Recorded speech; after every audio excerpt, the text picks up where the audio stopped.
Do you want to stop lying to yourself? No? That might be difficult.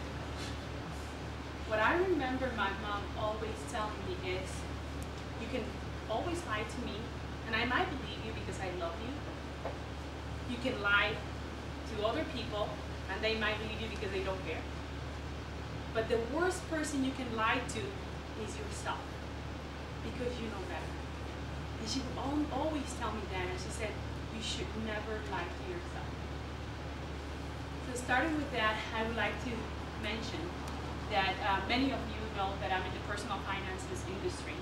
And what I do is I help people make sense of their financial concerns and take steps towards improving their financial situation. I have helped people from the middle-aged person who's getting ready for retirement and has a few $100,000 to invest, to the regular person that needs some more life insurance, to the positive, optimistic person who knows they need to start saving for a future goal, whether it's their children's education or starting up a business or their retirement, but are in a lot of credit card debt. That last one, to me, is the most frustrating one. Why? Because how can you want to start saving and making an interest on money that you're putting aside while you're paying a higher interest rate on credit card debt? Does that make sense? The average interest rate for a midterm investment right now is anywhere from 4 to 7%.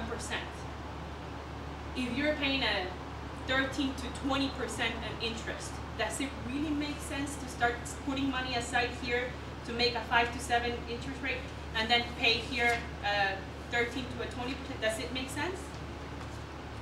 It doesn't. So I usually take a step backwards and I tell people, okay, let's see where you're at. We need to start with a very solid foundation. Who here would agree with me that we need a solid foundation to build our future, right? So that's the key. Take a couple of steps backward and see what got you there, first of all. What usually gets people there is the lying to themselves. First lie that we tell ourselves, oh, I'll pay for it later. I'll pay for it later. Let me charge it on the credit card, and then I'll pay for it later.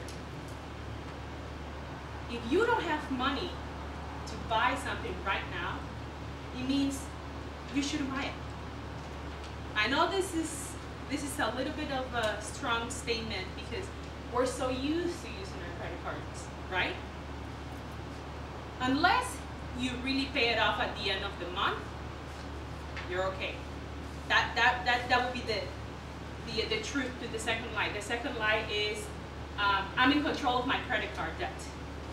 If you are making minimum payments on your credit card debt, you're lying to yourself. You're not in control. The only way you could be in control is if you are actually paying it off by the end of the month.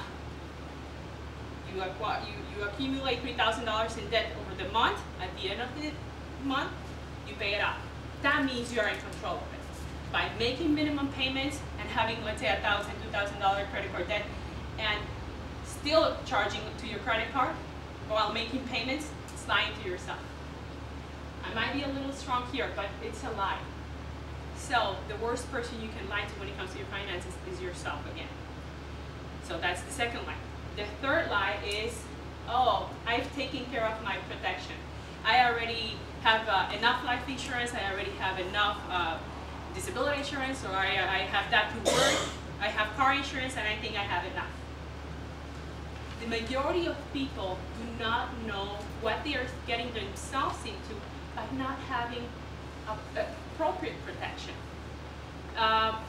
Does anybody here has a good insurance agent that actually sits down with you and explains what coverages and limits and all that means? Anybody? You do. Great. You do? Yeah, great. Some people have the good agent but never make themselves available for it. I have that experience. I have some customers that I call, and I tell them it's important to come and we'll review their finances, their life insurance, whatever, and they never make the time for it.